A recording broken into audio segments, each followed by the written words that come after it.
We have a story out of Chesterfield, Virginia. Now you have a racial terrorist. He ended up attacking a black woman. Now he started to follow this black woman in his vehicle. She saw that. She tried to go the opposite direction.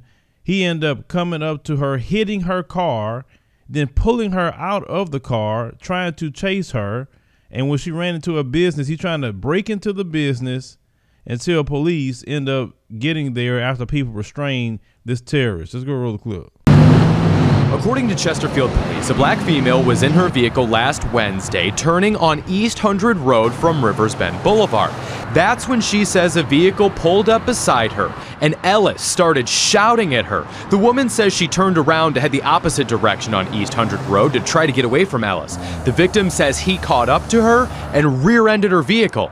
At this point, the woman says Ellis opened her door, ripped her out of the vehicle. Police say the victim ran away from Ellis to a nearby business. Employees locked the door and Ellis tried to break into the business but couldn't. Police say two men nearby jumped in to help and restrained Ellis until officers got there. Chesterfield police say while arresting Ellis, he spit on two officers, and they learned during the investigation that Ellis assaulted the woman because she was black. Now, under the presidency of Donald Trump, these terrorists feel very emboldened. They feel they can terrorize society and all groups of people, whether you're black or Hispanic, Arab, and maybe even a white person that disagree with their terrorism. But when it comes to us in our community, we need to start exercising our Second Amendment rights.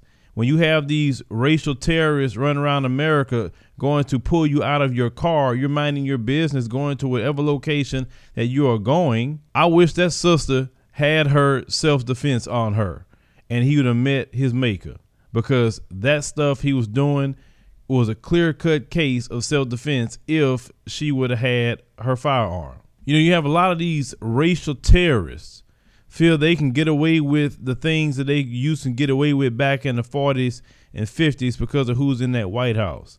And I'm going to tell these racial terrorists this: we are not the people of the 40s and 50s. We don't turn the other cheek. We are totally different.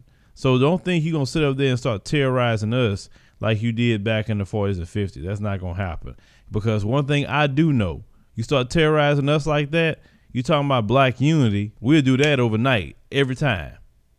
And unfortunately, I hate it has to come to something like that for us to unify, but we will, because we will not be terrorized by these people.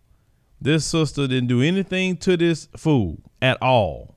And yet this terrorist is running around. And then this nasty, vile terrorist end up spitting in the cop's face too. So he don't even need to get out of jail for no reason at all with his nasty and terroristic self.